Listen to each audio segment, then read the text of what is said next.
भागवताचार्य अर्चना शास्त्री के मुख से परीक्षित कथा सुन भाव विभोर हुए श्रोता।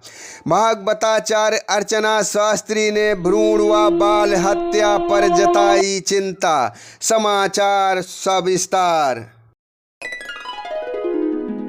औरैया जनपद के बेला कस्बे के निकटवर्ती ग्राम मनुआपुरवा स्थित गमा देवी मंदिर पर आयोजित श्रीमद् भागवत कथा में भागवताचार्य अर्चना शास्त्री ने परीक्षित कथा प्रसंग में बताया कि महाभारत युद्ध में कौरवों ने पांडवों के सभी पुत्रों का वध कर दिया था।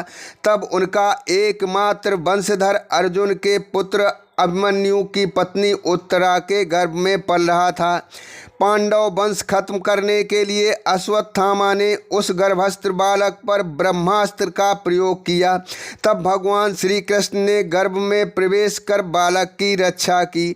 ब्रह्मास्त्र विफल कर जन्म का समय आने पर भगवान श्री कृष्ण अदृश्य हो गए, पर ब्रह्मास्त्र के असर से बालक मृत समान पैदा हुआ। श्री कृष्ण ने प्रसूतिका गृह में आकर शिशु को जीवित किया और गर्भ में कठिन परीक्षा होने के कारण यही बालक परीक्षित के नाम से प्रसिद्ध हुए और हस्तिनापुर के राजा बने।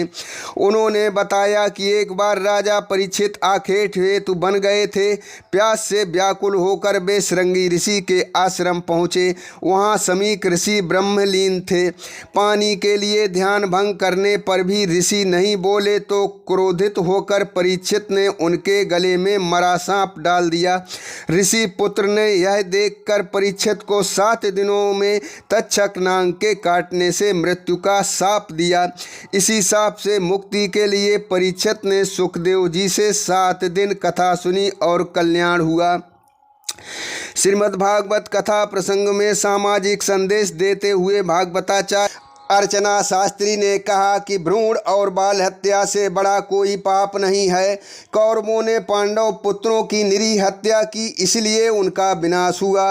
उन्होंने फिरोजाबाद बाल हत्याकांड का जिक्र करते कहा कि 1.5 साल के बच्चे की क्रूरता से हत्या की गई।